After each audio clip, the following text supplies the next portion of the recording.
In America, we became a slave society. We created an ideology to make ourselves comfortable with slavery. And that ideology was an ideology of white supremacy. It was an ideology that was racialized. We said these black people are different. They've got deficits. They're not even fully human. And because of that, we can enslave them and feel moral and just and Christian. And that narrative was the great evil of American slavery.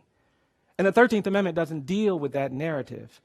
The Emancipation Proclamation doesn't talk about the ideology of white supremacy. And because of that, I don't believe slavery ended in 1865. I think it just evolved. It turned into decades of terrorism and lynching and racial hierarchy. Between the end of Reconstruction and World War II, we did horrific things to people of color in this country. We lynched them. We terrorized them. It was terrorism. Whole groups of people would come, thousands of people would come and watch someone be burned to death, watch someone be castrated, watch someone be mutilated, and no one did anything. And this era of terrorism was horrific. In Africa, we face tribalism. And in America, our sisters and brothers out there face racial injustice and discrimination. I've come across a video from Mr. Bryan Stevenson, who is a lawyer, a social justice activist, and a law professor. He has provided a solution to this cancer that is crumbling our society. I want us to watch this particular video. I will be back. I'm going to jump right in. I think this country is a very different place than it was 40 years ago in ways that are very problematic. In 1972, we had 300,000 people in jails and prisons. Today, we have 2.3 million people in jails and prisons. There are 6 million people on probation and parole in this nation. There are 70 million Americans with criminal arrests, which means that when they apply for a job or try to get a loan, they're going to be disfavored. We've done some really dreadful things to women. The percentage of women going to prison has increased 640% in the last 20 years. 70% of these women are single parents with minor children. And when they go to jails or prisons, their children get displaced. You're dramatically more likely to end up in jails and prisons if you're the child of an incarcerated parent. There are collateral consequences to mass incarceration. This past March, the president came to Alabama. He came to Selma to commemorate the 50th anniversary of the Selma to Montgomery March. The members of Congress came. 80,000 people came. And very few of them knew that today in the state of Alabama, 31% of the black male population has permanently lost the right to vote as a result of a criminal conviction. In 10 states, you permanently lose your rights to vote. Our jails and prisons are filled with people who are suffering from mental illness. About 50% of the people in prison have mental illness. 20% are acutely mentally ill. We have the highest rate of incarceration in the world, and we don't seem particularly ashamed about it. These problems are bad.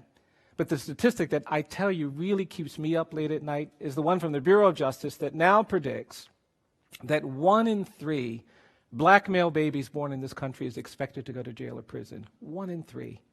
That was not true in the 20th century.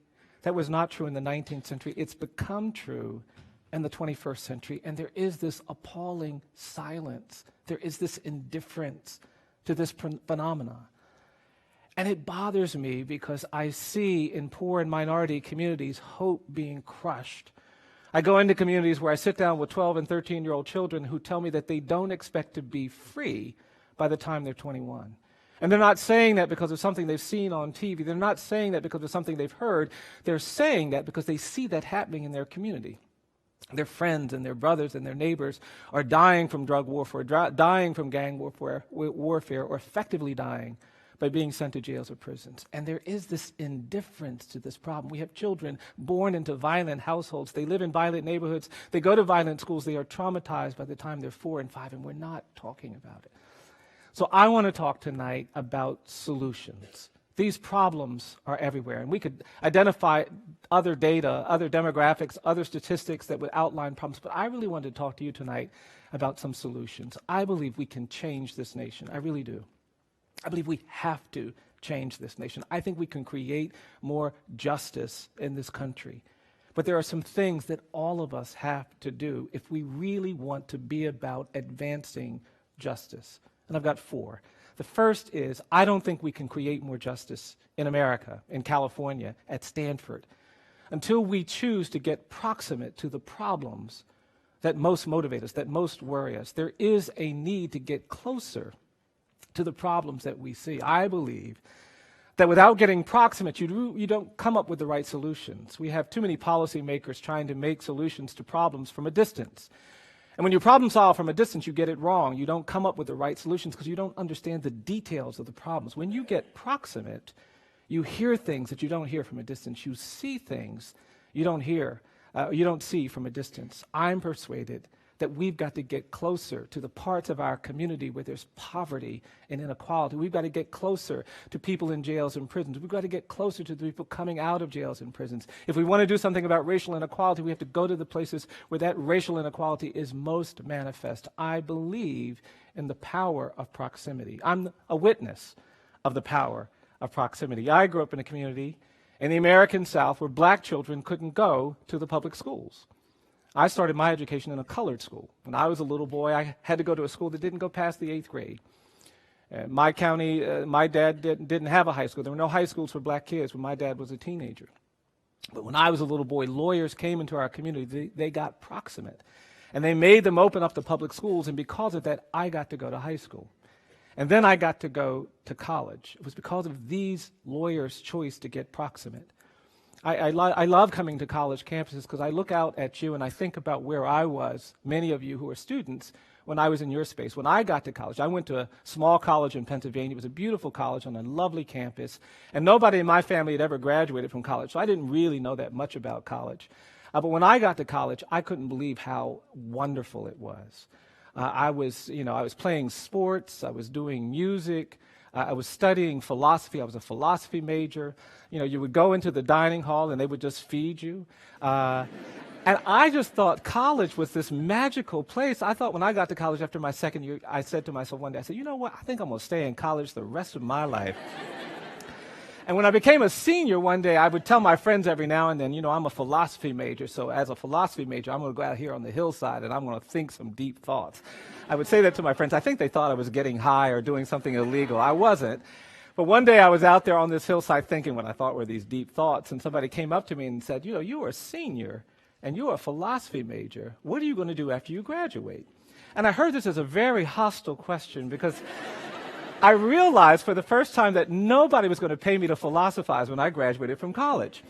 And so I started frantically trying to figure out, how do you stay in school? And because nobody in my family had actually gone to college, I didn't know what I'm sure all of you already know. I didn't know that in this country, if you want to do graduate work in history or English or political science, you actually have to know something about history, English, or political science to get into graduate school. I didn't realize that.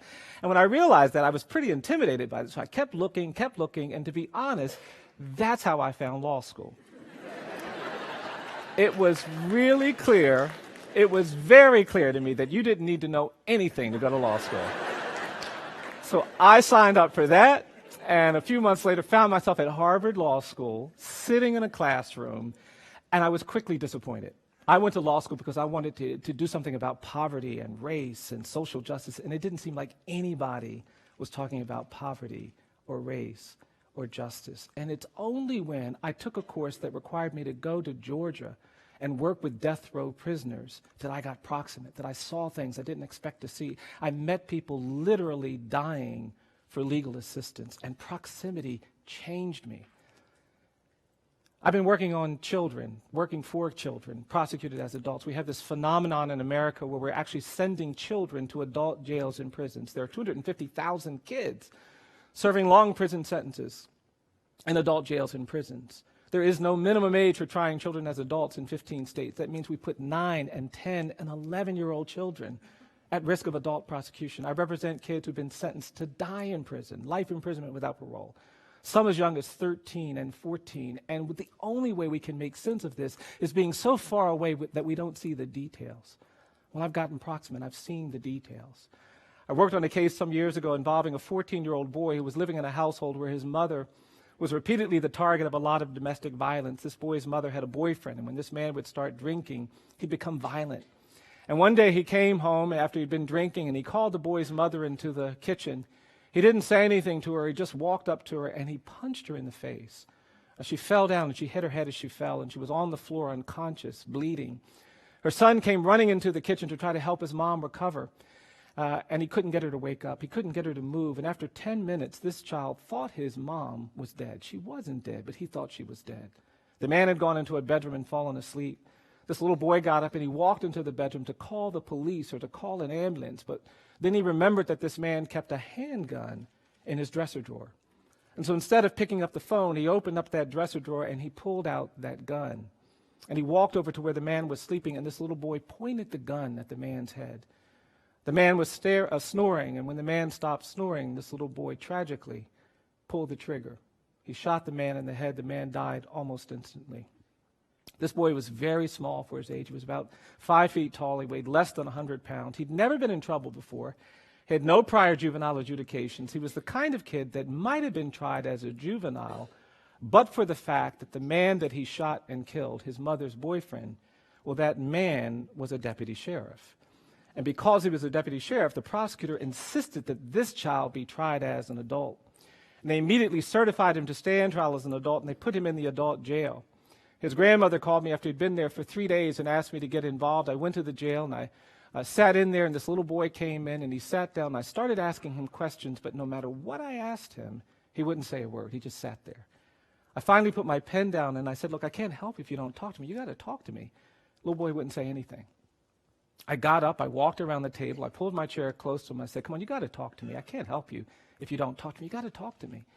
And he just kept staring at a wall. He would not say anything. Couldn't figure out what to do. And at some point, I decided to just lean on him. I don't even know why. But I leaned on this little boy, and when I leaned on him, he leaned back. And when he leaned back, I put my arm around him, and I said, come on, you got to talk to me. I can't help you if you don't talk to me. And that's when this child started to cry. And through his tears, he began talking to me, not about what happened with his mom, not about what happened with the man, but he started talking to me about what had happened at the jail. He told me on the first night several men had hurt him. He told me on the next night several people had raped him. He told me on the night before I'd gotten there so many people had hurt him he could not remember how many there had been. I held this little boy while he cried hysterically for almost an hour. I finally got him calm, and I said, look, I'm going to get you out of here. You stay right here. I'm going to get you out of here. And I never will forget that child grabbing my arm saying, please, please, please, don't go. I said, no, it's okay. I'm going to be right back. You stay right here. And I left that jail, and the question I had in my mind was, who is responsible for this? And the answer is, we are. We are. We've created this distance from the poorest and most vulnerable children in our society. We've allowed them to kind of fester and fend and cope with unimaginable problems. We've gotten so far away we don't see the trauma and the injury and the cruelty that we are subjecting them to by our distance. Many of you have heard your whole life that if there's a bad neighborhood, you stay away from it. If there are bad schools, you don't go to them. If there are places where there's poverty and abuse and neglect, stay as far away as you possibly can. I'm here tonight to tell you that the opposite is what we need to do if we're about justice. We've got to get closer to those places where there's poverty and abuse and neglect. We've got to go inside those bad schools. We've got to get inside jails and prisons. We've got to get closer to the people who are coming out of these institutions. We've got to hold those children who are vulnerable and neglected and marginalized closer.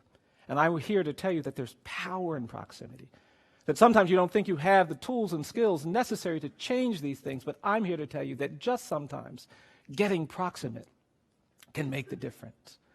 The second thing I believe we have to do if we really want to create more justice is that we have to change the narratives that sustain inequality and injustice.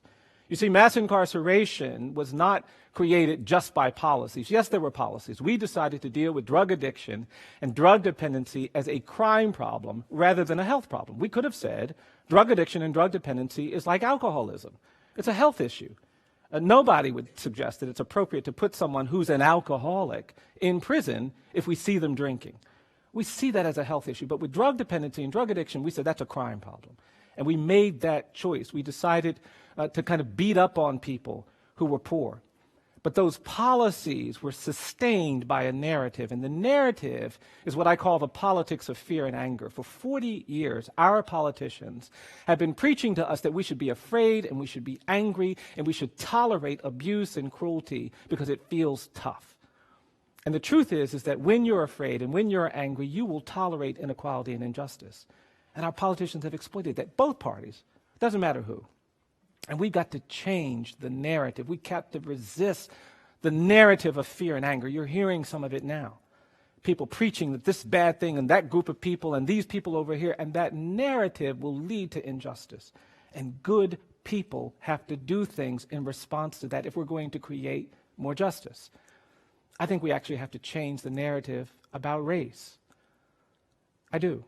We've never really confronted the history of racial inequality in this country, and as a result of that, all of us are infected by this disease. We are all carrying this illness, this disruption that has been created by a narrative of racial difference. Our parents and our grandparents didn't talk about things that we needed to talk about, and because of that, we continue to suffer. And so I believe we actually have to have conversations that we haven't had. I think we need to talk about slavery in America. You see, I think the legacy of slavery continues to haunt us. We are shadowed by this era that did destructive things. The great evil of American slavery, for me, was not involuntary servitude or forced labor. I don't believe that. I think the great evil of American slavery was the narrative of racial difference that we created to legitimate it. It's the ideology of white supremacy that we made up to make ourselves feel like enslaving these black people was okay. You see, slavery in America wasn't like slavery in other parts of the world. In Africa, there were slaves. In Asia, there were slaves. There were slavery everywhere. But in America, in those countries, they were societies with slaves. In America, we became a slave society. We created an ideology to make ourselves comfortable with slavery. And that ideology was an ideology of white supremacy. It was an ideology that was racialized. We said these black people are different. They've got deficits. They're not even fully human. And because of that, we can enslave them and feel moral and just and Christian. And that narrative was the great evil of American slavery. And the 13th Amendment doesn't deal with that narrative. The Emancipation Proclamation doesn't talk about the ideology of white supremacy. And because of that, I don't believe slavery ended in 1865. I think it just evolved. It turned into decades of terrorism and lynching and racial hierarchy. Between the end of Reconstruction and World War II, we did horrific things to people of color in this country. We lynched them. We terrorized them. It was terrorism. Whole groups of people would come, thousands of people would come and watch someone be burned to death, watch someone be castrated, watch someone be mutilated, and no one did anything. And this era of terrorism was horrific. You've got black people in the Bay Area. Some of you might be from this region, and many people don't even appreciate how it's lynching and terror that shaped the demographic geography of this nation. The African Americans in Oakland, in San Francisco, in Los Angeles, in Cleveland, in Chicago, in Detroit, in New York, in Boston did not go to those communities as immigrants looking for new economic opportunities. They came to these communities as refugees and exiles from terrorism in the American South. At the beginning of the 20th century, 90-some% of the black population lived in the Deep South, and they fled by the millions because they were being threatened and menaced and traumatized. And we didn't talk about it. We didn't deal with it. We've created this exodus, and we haven't understood how that exodus shapes the way these communities continue to struggle. Even in the civil rights context, I think we have to change the narrative, I'll be honest. I hear people talking about the civil rights movement, and I'm going to get in trouble here, but I'm going to be honest, I get worried. I hear people talking about the civil rights movement, and it's so celebratory. And everybody gets to celebrate the civil rights movement. We don't ask any qualifying questions. We don't ask any hard anything. You just get to celebrate. I hear people talking about the civil rights movement, and it sounds like a 3-day carnival. On day 1, Rosa Parks didn't give up her seat on a bus. On day 2, Dr. King led a march on Washington. And on day 3, we just changed all the laws. And I mean, if that was our history, we'd be a great country, but that's not our history. Our history is that for decades in this country, we humiliated black people on a daily basis. For decades in this country, we told black people, you're not good enough to vote. We told black people, you're not good enough to go to school with the rest of us. We humiliated people regularly. My parents were humiliated every day of their lives. Every time they saw those signs, white and colored, it wasn't just a sign, it was an assault. And we haven't talked about what that's done. We haven't talked about those injuries. We should have committed ourselves to truth and reconciliation at the end of the civil rights movement, but we didn't do that. And now we're in this era of mass incarceration, and that narrative of racial difference is behind this police violence that we see. It is behind our indifference to these statistics about racial bias in the criminal justice system. It has created a presumption of dangerousness and guilt that follows black and brown people. And I can tell you, even at Stanford, with your Stanford degrees, you cannot educate yourself to the point you are free from this presumption. It will follow you. You can't make enough money. You can't educate yourself enough. I was in a courtroom not too long ago, just a couple of years ago. I feel like I've done something maybe, and I was in the courtroom. First time I was in this court in the Midwest. And I was sitting at defense counsel's table, and the judge walked in. I had my suit on, I had my shirt on, I had my tie on. The judge walked in. He said, hey, you get back out there in the hallway, and you wait until your lawyer gets here. I don't want any defendant sitting in my courtroom without their lawyer. And I stood up and I said, oh, I'm sorry, Your Honor. I didn't introduce myself. I am the lawyer. And the judge started laughing. And the prosecutor started laughing, and I made myself laugh because I didn't want to disadvantage my client. Client came in, a young white kid I was representing. We did the hearing. And afterward, I was thinking to myself, what is it that when this judge saw a middle-aged black man in a suit and tie at defense counsel's table, it didn't even occur to him that that's the lawyer. What that is this narrative of racial difference, and we've got to change it. We've got to have these conversations. We've got to confront it. In South Africa, there was a recognition that they could not recover from apartheid without truth and reconciliation. In Rwanda, there's a recognition that there will not be peace after genocide without truth and reconciliation. Go to Germany. In the nation-state of Germany today, there is this commitment to talking about the Holocaust. You can't go 100 meters in Berlin without seeing a marker or a stone that's been placed at the home of a Jewish family that was abducted during the Holocaust. The Germans want you to go to Auschwitz and reflect soberly on the history of the Holocaust. In this country, we do the opposite. We don't talk about slavery. We don't talk about lynching. We don't talk about segregation. We don't talk about racial bias. In fact, when you start talking about race, people start looking for exits. You start talking about racial justice, people are so nervous they don't know which way to turn. We haven't even developed the habits of having this conversation, and we've got to change that. We've got a project at EJI. We want to put markers at every lynching site in this country. We want to resurrect this narrative in ways that we begin to understand what it means to be burdened by our history. It's not just for people of color, it's for everybody. A generation of white people have been taught that they're better than other people because of their skin color. It's a kind of child abuse. And we've got to help people get free from that. There is something better than what we have experienced in this nation when it comes to racial justice. I really do believe it. There is a better place. There is a better way for us to intersect with one another than what we have experienced. But we will not get there unless we change the narrative. Third thing, it's not enough to get proximate and change narratives. We cannot create the justice that we want unless we protect our hope. And I'm really convinced of this one. I am persuaded that hopelessness is the enemy of justice. Injustice prevails where hopelessness persists. And when you find yourself beginning to think that you cannot make a difference, when you begin to accept that these are problems too big for us to confront, to change, to challenge, you are going to contribute to the problem of injustice. Your hope is essential. You've got to protect your hopefulness. You do. Because without that, you will not be able to do the necessary things that hopefulness requires, that justice requires. Hope is what gets you to stand up when other people say sit down. Hope is what gets you to speak when other people say be quiet. You've got to protect your hope. You know, I had the great privilege when I was a young lawyer of meeting Rosa Parks. I got to spend a lot of time with her. And when I moved to Montgomery, there was a woman named Johnny Carr who was the architect of the Montgomery bus boycott. She would say Dr. King got all the attention, but she was the real person who made it work. And Ms. Carr called me up. She said, now, Bryan, I understand you're a young lawyer, just moved to Montgomery. I said, yes, I am. She said, well, do you know who I am? I'm Johnny Carr. I'm the architect of the Montgomery bus boycott. I said, well, I know all about you, Ms. Carr. I'm so honored to be speaking with you. She said, well, that's nice. I understand that you're a lawyer. And so what I'm going to do, every now and then, I'm going to call you up, and I'm going to ask you to go someplace and speak. And then she said, sometimes I'm going to call you up and ask you to go someplace and listen. And then she said, when I call you up and ask you to do something, you're going to say, yes, ma'am. So I said, yes, ma'am. And sure enough, she would call me up and send me someplace to talk or send me someplace to listen. And one day she called me up. She said, Bryan, Rosa Parks is coming to town. We're going to get together and go over to Virginia Durr's house. Virginia Durr was this white woman who, his husband, Clifford Durr, represented Dr. King. She said, we're just going to get together and talk. She said, do you want to come over and listen? I said, oh, yes, ma'am, I do. Every now and then she'd say, now, Bryan, what does the word listen mean? And I'd explain to her, I knew I wasn't supposed to say anything. And sure enough, I went over and I listened to these women. And the amazing thing was Ms. Parks and Ms. Carr and Ms. Durr, they weren't talking about what they had done. They were still talking about what they were going to do. In their 70s and their 80s, there was a hopefulness that defined and shaped their relationship to the world. And I just sat there and took it all in. And after a couple of hours, Ms. Parks turned to me and she said, now, Bryan, tell me about the Equal Justice Initiative. Tell me what you're trying to do. And I looked at Ms. Carr to see if I had permission to speak, and she nodded.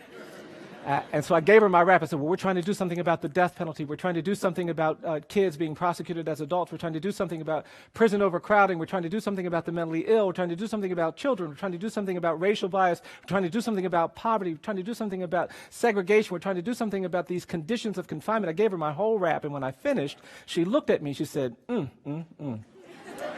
She said, that's going to make you tired, tired, tired. And that's when Ms. Carr leaned forward and she put her finger in my face and she said, that's why you've got to be brave, brave, brave. It takes courage to be hopeful when we are confronting the kind of inequality that we sometimes have to confront. When you get in those proximate spaces, those places of difficulty, you need to take your courage to stay hopeful, but hope is essential. Fourth thing, final thing, and I wish I could stop at 3, but I can't. The fourth thing that I have to tell you is that we cannot create justice. We cannot change the world by just getting proximate, by just changing narratives, by just staying hopeful. The fourth thing we've got to do is that we've got to be willing to do uncomfortable things. I've read and I've studied. I've never found oppression end. I've never found justice triumph. I've never found a situation where equality prevailed when people only did what's comfortable and convenient. If you're going to change the world, you're going to have to do some things that are uncomfortable. And that's hard because human beings are programmed to do what's comfortable. We like comfort. I like comfort. I'm not preaching against comfort. That's not what I'm saying. But sometimes you have to choose to do uncomfortable things. I gave a talk in Mississippi a little while ago. I flew down to Jackson, and actually it was in Hattie, Gulfport, Mississippi. And the people met me at the airport, and they said, oh, Mr. Stevenson, we know all about you. We've read about you. We know what kind of person you are. We know what kind of work you do. And we're having our conference at the luxurious Doubletree Hotel. And we decided that you wouldn't want to stay at the luxurious Doubletree Hotel.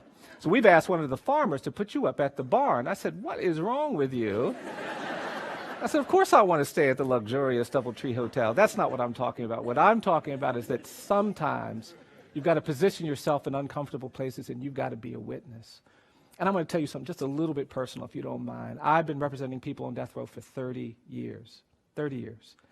And we've had some great moments. Just this past April, I walked out of a prison with a man who'd spent 30 years on death row for a crime he did not commit. Anthony Ray Hinton, wrongly condemned, wrongly convicted, lost a lot of sleep over that case. But just a few months ago, we walked that man out of jail or prison. Yesterday, I spent a couple of hours with him. Every time I spend time with him, it's just like this shot of adrenaline, and it's so affirming. But I'm also going to tell you that not every case has ended up like that. Between 2009 and 2011, Alabama had the highest execution rate in the country. We don't have a public defender system.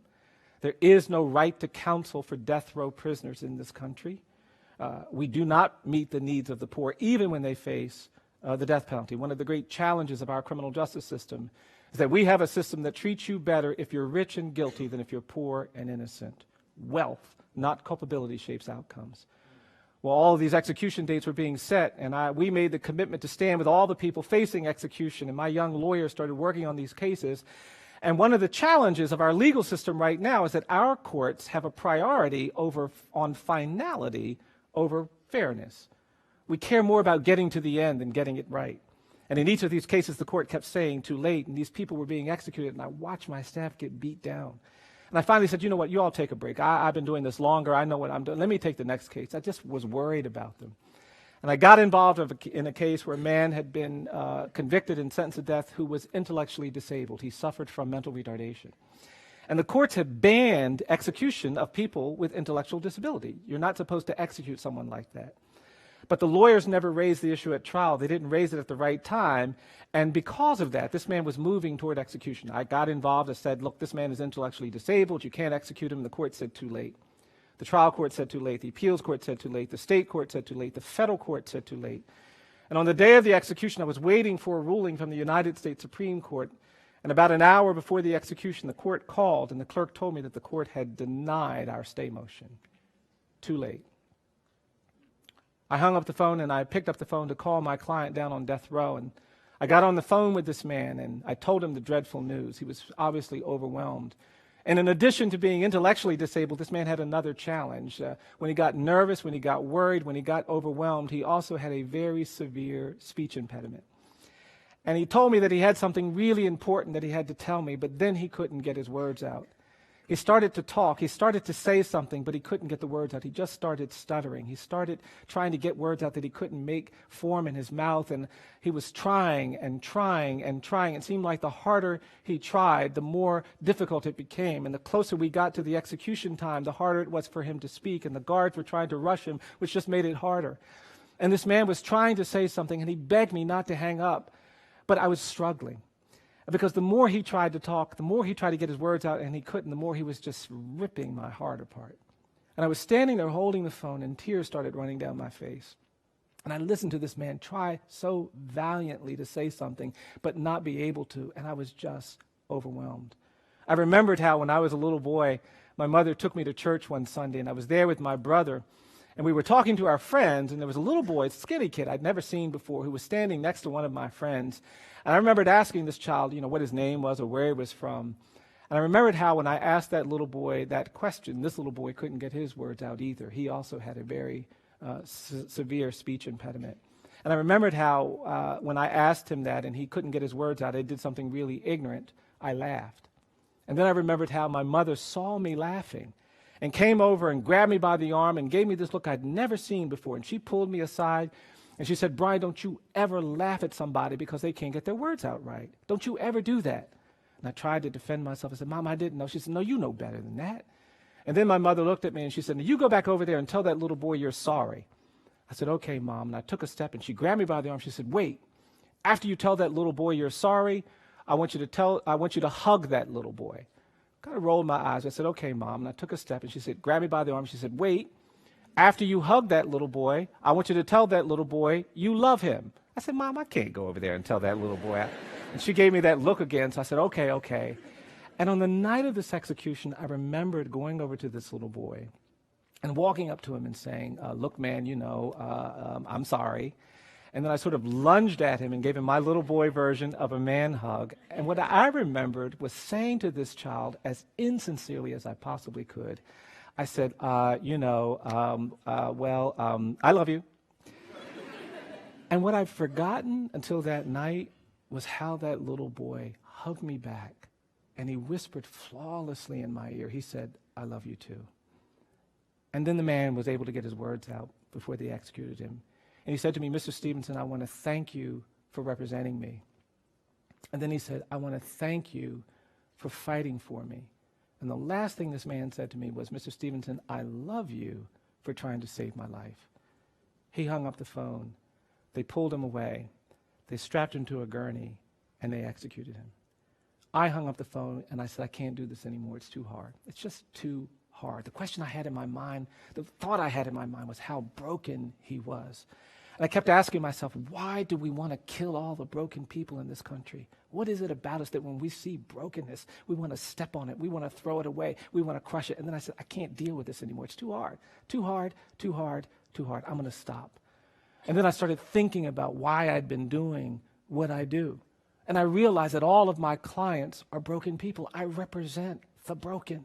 People broken by poverty, broken by racism, broken by neglect, broken by abuse. I work in a broken system. We've got too many people who are too far away, who are not proximate, and they have power, and they're making judgments that are unjust. And so I don't want to have anything more to do with this.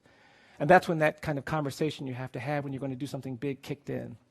And I thought you better think about why you've been doing what you're doing. And I realized something I'd never realized before. All of a sudden, I realized why I do what I do.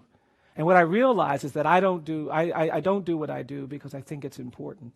I don't do what I do because it's about human rights. I don't do what I do because I've been trained to do it. I don't do what I do because I have a law degree. I don't do what I do because if I don't do it, no one else will. I don't do what I do because I get to talk to wonderful people like you. I realized that night that I do what I do because I'm broken too.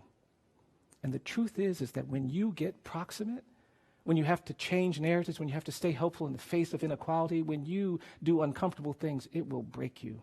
You'll get little cuts and nicks, but I'm here to tell you there's a power in the broken. This country will not be saved by the elites, the privileged, those who are whole and happy. This country will be saved when broken people reach out and find and claim their humanity. It's the broken who understand the power of mercy. It is the broken who understand the need for compassion. It is the broken who can lead us to the places where justice must prevail. I believe really simple things. I believe that each person is more than the worst thing that they've ever done. I think if somebody tells a lie, they're not just a liar. I think if somebody takes something that doesn't belong to them, they're not just a thief. I think even if you kill somebody, you're not just a killer. And a system of justice that doesn't care about the other things you are is going to be fundamentally unjust. I tell you also, I don't believe that the opposite of poverty is wealth. I think we talk too much about money in America. I am persuaded that in this country, the opposite of poverty is not wealth. I believe the opposite of poverty is justice. And we've got to commit to more justice. And finally, I believe that when I come to the Bay Area, when I come to California, I can't judge how you're doing out here by how you treat the rich and the powerful and the privileged. There's a lot of incredible things going on. There are elites, there's Silicon Valley, there's these wonderful things, but I can't judge your character. I can't judge your commitment to justice by how you treat the rich and the powerful. I have to judge your character, your commitment to justice, not by how you treat the privileged, but by how you treat the poor, the incarcerated, and the condemned. That's the nexus that teaches me, tells me where we are. I'm going to end with this. It's difficult to do some of the things that we have to do to confront these big problems. We're going to talk about some of them.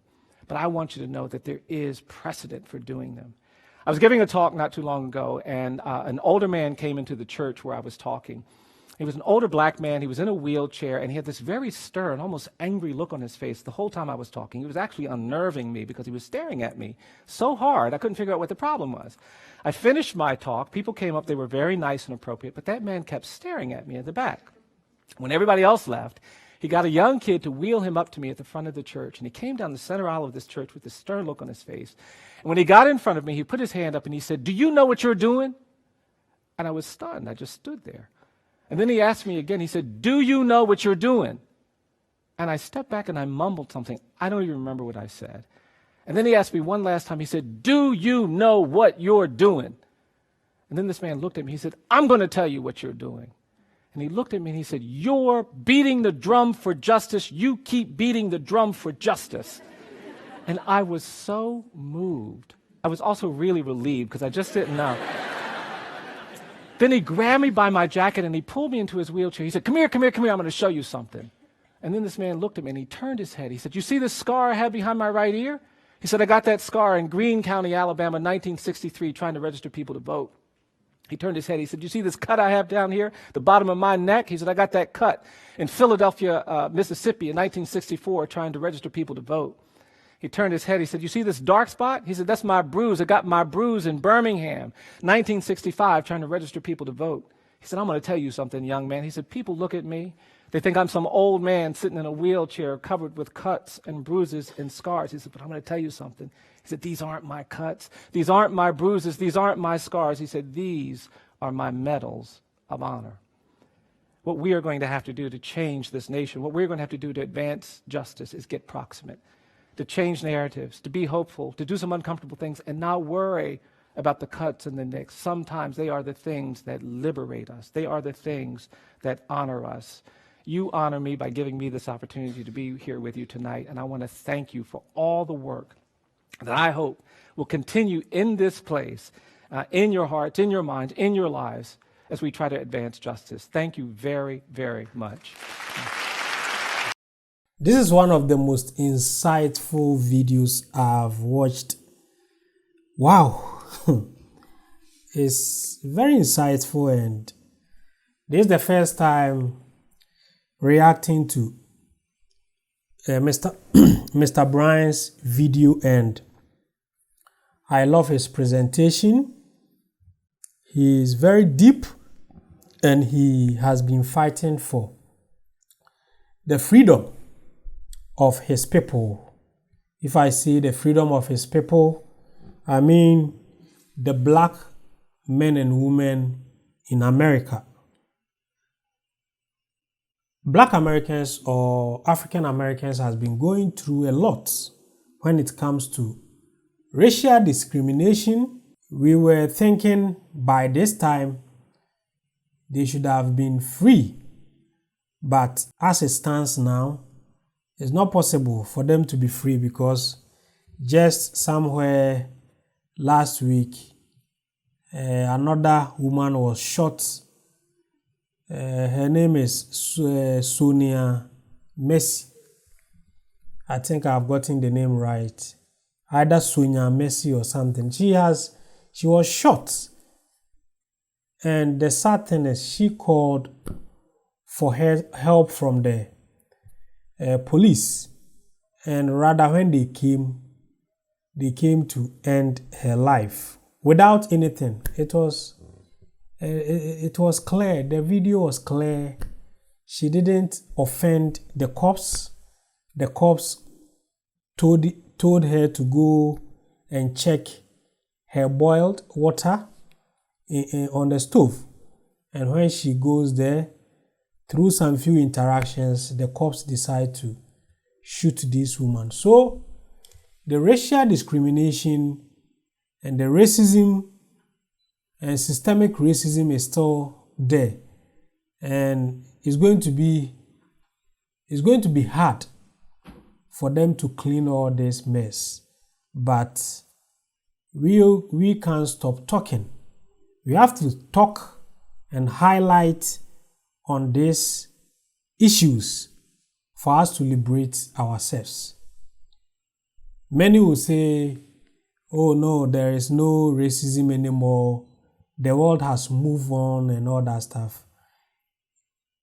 That's not how it is. Footballers in Europe faces racism every day.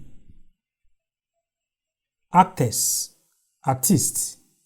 they faces racism in their industry, respected industries. So these things is not something that has been stopped. People are still facing racism in their respected industries. America, the man said something that the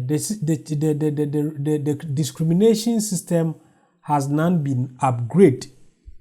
They have upgraded to a new level where you rather face discrimination and racism systematically, because you go to some institutions and you realize the way they deal with blacks in these institutions are very bad. The way they treat black people, when black people travels out there, the manner they treat them makes you feel that they don't see you as human being. They see you as one of the slaves, the past slaves. They still see you as a slave. That's what is happening. So I've